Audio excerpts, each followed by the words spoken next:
Hey everybody, first of all, thanks. Hopefully you found the first video informative enough that you're hanging around for the second and find out what day two was like.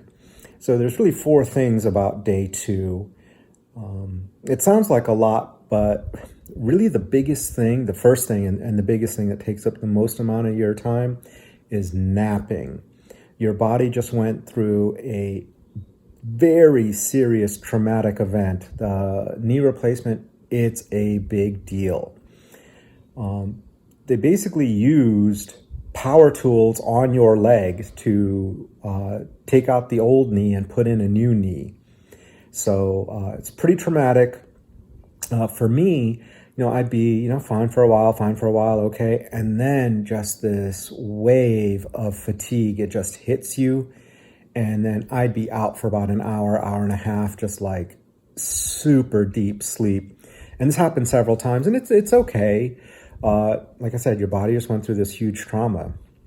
The second thing, and this list is kind of extensive, and I'll have a chart up here for you to follow along with, for all you kiddies to follow along with at home, the medication list, and it's pretty long.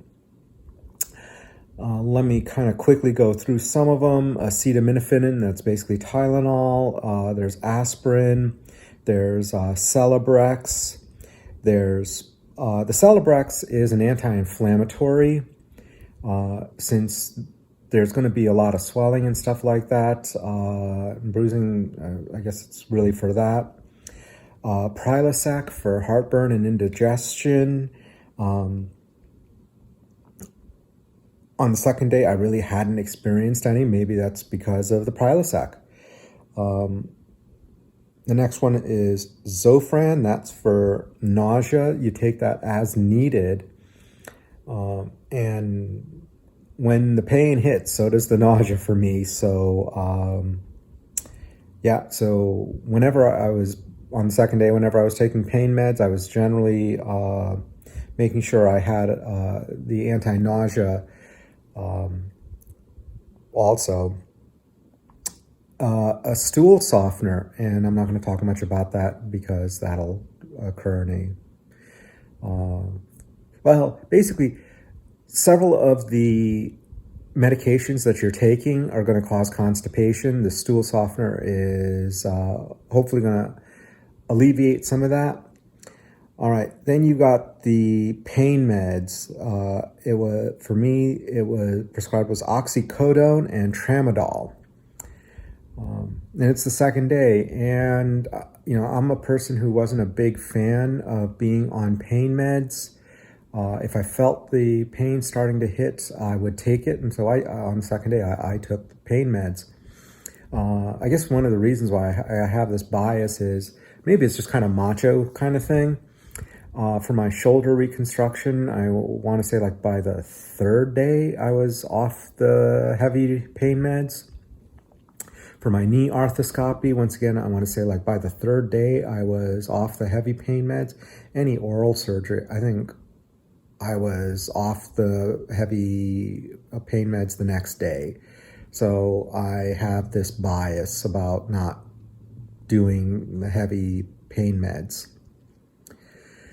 All right, the third thing happening of the day is unwrapping your leg.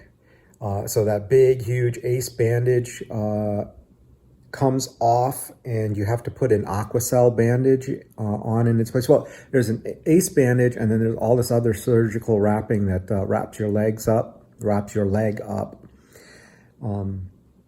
And I'll stick a picture of what the Aquacel bandage looks like if you're really kind of curious and interested in that.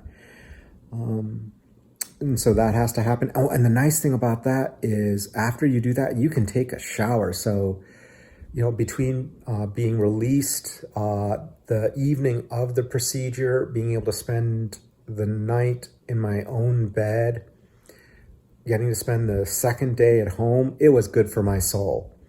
I know there are people who are in, the hospital or the facility for 2 or sometimes more days, and you got to do what you got to do. But yeah, I was happy to be home. And now on to the fourth thing. The fourth thing is really PT. They gave me a bunch of exercises they wanted me to do. I did my best to do them as best as I could, but you know, your body went through a lot. You're kind of tired. There is swelling going on. Swelling is starting to hit. And, second day goes by in retrospect in sort of a blink of an eye. So, yeah, hopefully you'll hang around and take a peek at what my third video is going to be. I'm not sure what it is yet, but I'll go back and do that. All right, thanks, and take care, everyone.